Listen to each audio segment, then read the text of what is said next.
20 weird facts about Jeremiah Johnson you didn't know.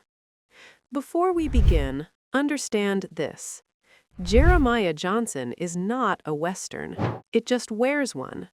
This is a film about isolation, endurance, and what happens when a man chooses nature over society and pays the price.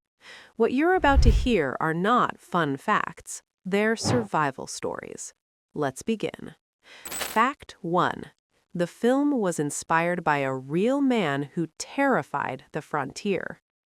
Jeremiah Johnson wasn't born in Hollywood. He was born in legend. The film is loosely based on John Liver-Eating Johnson, a real 19th century mountain man who lived alone in the Rocky Mountains for decades. According to frontier folklore, Johnson waged a one-man war against the Crow tribe after his family was murdered, allegedly killing and eating the livers of his enemies. Was all of it true? Probably not, but enough was true to terrify settlers. The real Johnson survived winters that killed trained soldiers, starvation periods lasting weeks, isolation that broke most men. Hollywood softened the cannibalism, but not the loneliness. The movie isn't about revenge, it's about what isolation does to a human soul. Fact 2. Robert Redford nearly got killed making this film. This wasn't acting comfort, this was real wilderness. Jeremiah Johnson was filmed almost entirely in Utah's mountains in brutal winter conditions. Temperatures regularly dropped below freezing, snowstorms were unpredictable, medical help was hours away. Redford performed many scenes without doubles. He learned how to skin animals, how to set traps, how to survive cold nights. During one shoot, Redford suffered severe hypothermia. Crew members noticed his speech slowing, a deadly sign. Filming stopped while he was warmed manually. No studio glamour, no safety net. The exhaustion you see on screen, that wasn't performance, that was survival. Fact 3. The film deliberately rejects traditional Western heroism. Audiences expected a gunfighter. They got silence. Jeremiah Johnson barely speaks. He doesn't dominate towns. He doesn't conquer the land. He endures it. Director Sydney Pollack made a radical decision: remove traditional Western pacing, no fast action, no triumphant music, no clear victories. Nature always wins. Even when Jeremiah survives, he loses something: innocence, connection, belonging. This confused audiences in 1972. Many thought the film was slow or depressing. That was the point. The frontier wasn't heroic, it was indifferent. Fact 4.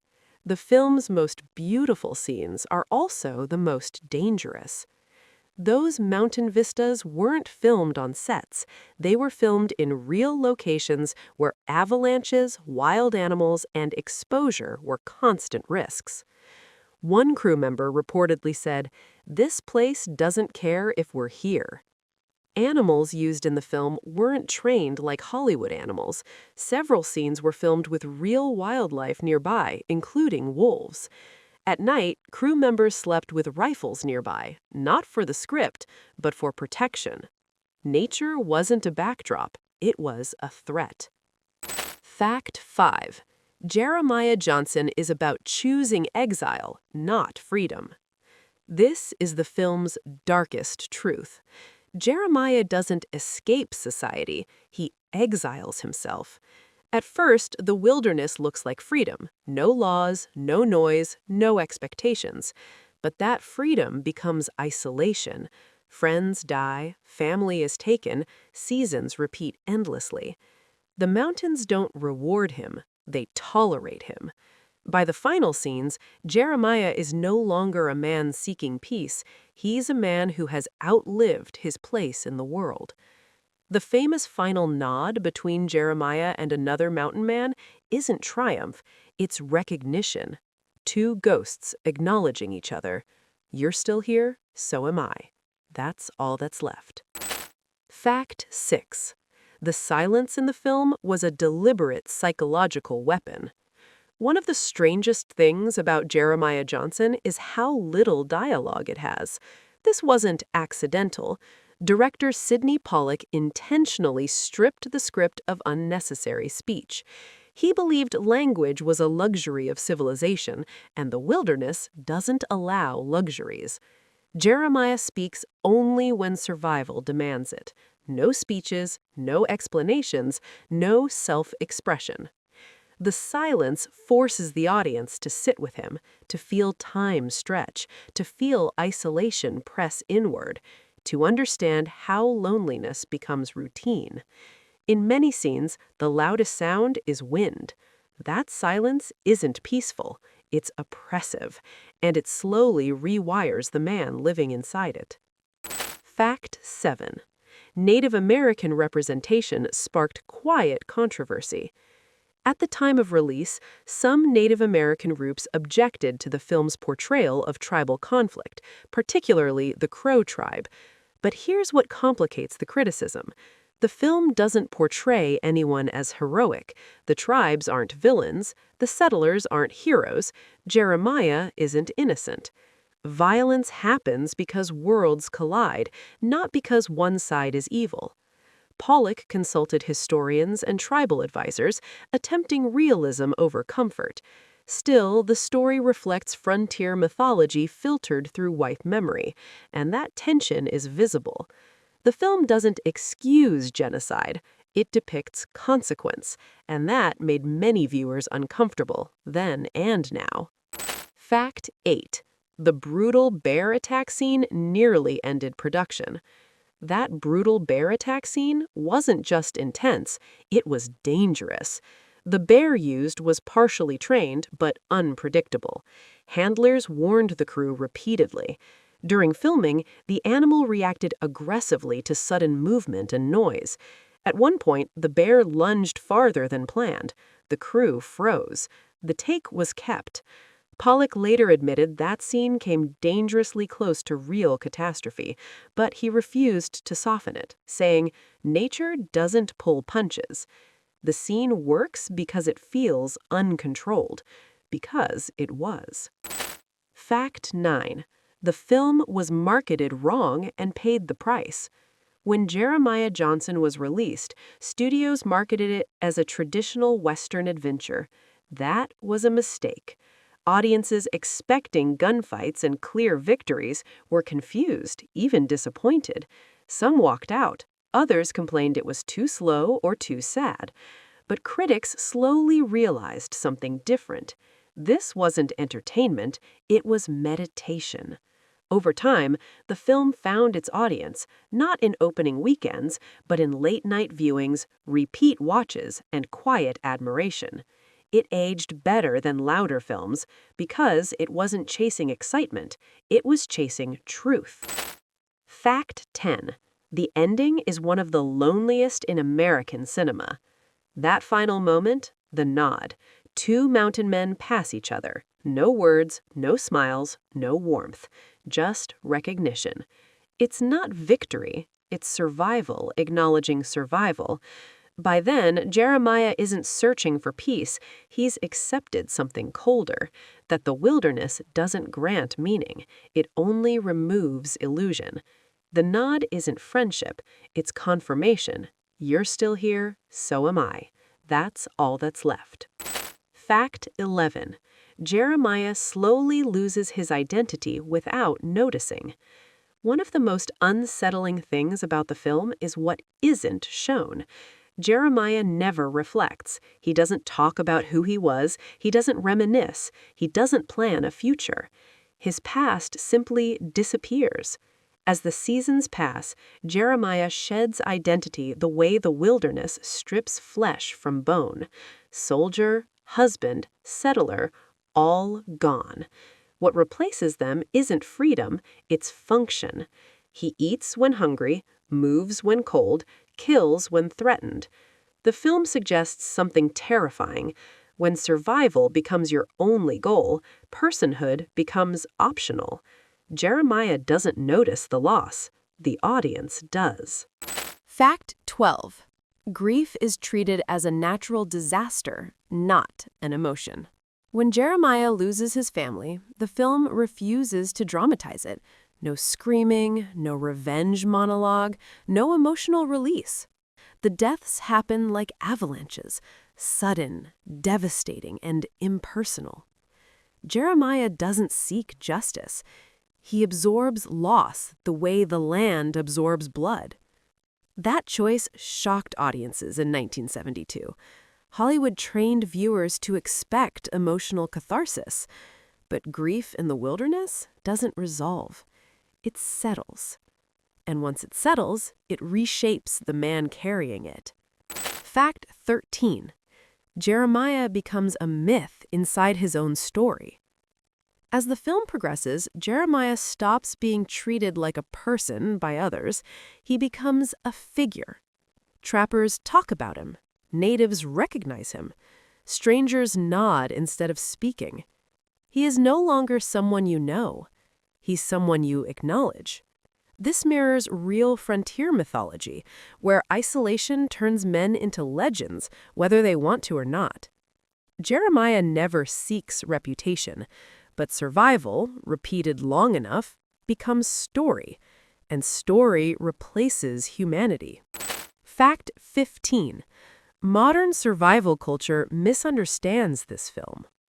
Today, Jeremiah Johnson is often celebrated by survivalists and off-grid culture. That's deeply ironic. The film does not glorify isolation, it warns against romanticizing it. Jeremiah doesn't thrive, he endures. The skills he learns keep him alive, but they don't give him meaning. The wilderness doesn't make him stronger, it makes him emptier. This isn't a blueprint. It's a eulogy for connection. Fact 16. The film suggests nature doesn't care about human morality. There are no rewards in this story. Good behavior doesn't protect Jeremiah. Bad behavior doesn't damn him. Nature doesn't judge. It simply continues. The wilderness in this film isn't cruel, it's indifferent. And that indifference is more frightening than violence. Civilization gives meaning to suffering. Nature doesn't. Jeremiah survives because he adapts, not because he deserves to. That idea unsettled audiences then, and it still does now. Fact 17. The film was almost forgotten after its release. When Jeremiah Johnson left theaters, it didn't make noise. No scandals, no awards sweep, no box office headlines. Hollywood quietly moved on. Studios didn't know what to do with it. It wasn't inspirational, it wasn't thrilling, it wasn't marketable. It sat awkwardly between genres, too bleak for adventure, too quiet for drama. For years, it lived in the background. Late-night television, secondary screenings, word of mouth. But something strange happened. The people who found it never forgot it. Fact 18. The film became a cult classic because it refused comfort. Unlike most Westerns, this film does not reassure the viewer. There's no promise that hardship builds character, no belief that nature rewards bravery, no illusion that isolation leads to enlightenment. Instead, the film asks a harder question. What if solitude only strips you down and leaves you there? That question resonated deeply with audiences who felt disconnected from modern life. Veterans, loners, people who felt out of place in a loud world. They didn't see Jeremiah as a hero. They saw him as a reflection. Fact 19. The final nod is a philosophy, not an ending. That nod between two mountain men has been analyzed for decades. It's not friendship, it's not respect, it's not hope.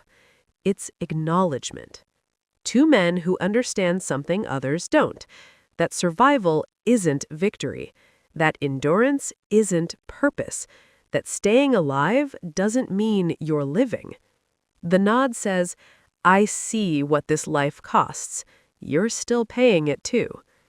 few endings in American cinema are this quiet or this final.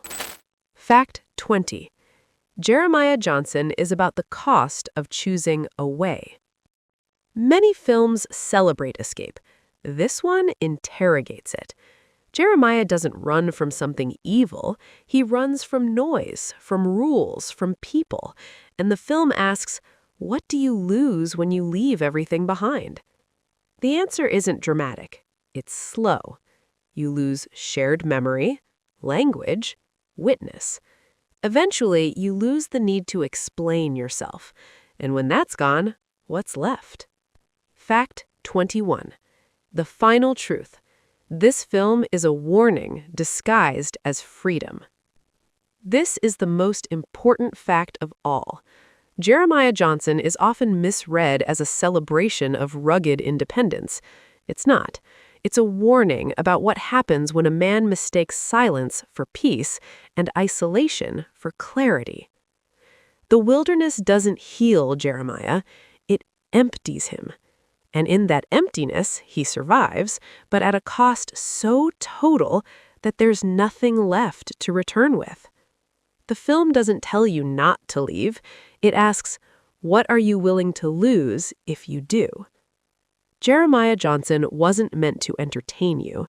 It was meant to sit with you, quietly, uncomfortably, because some stories don't end.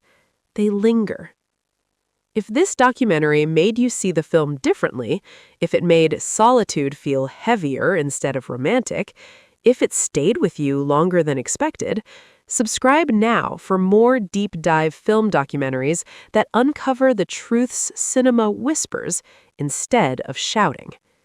Because the most powerful films don't tell you what to think. They leave you alone with it.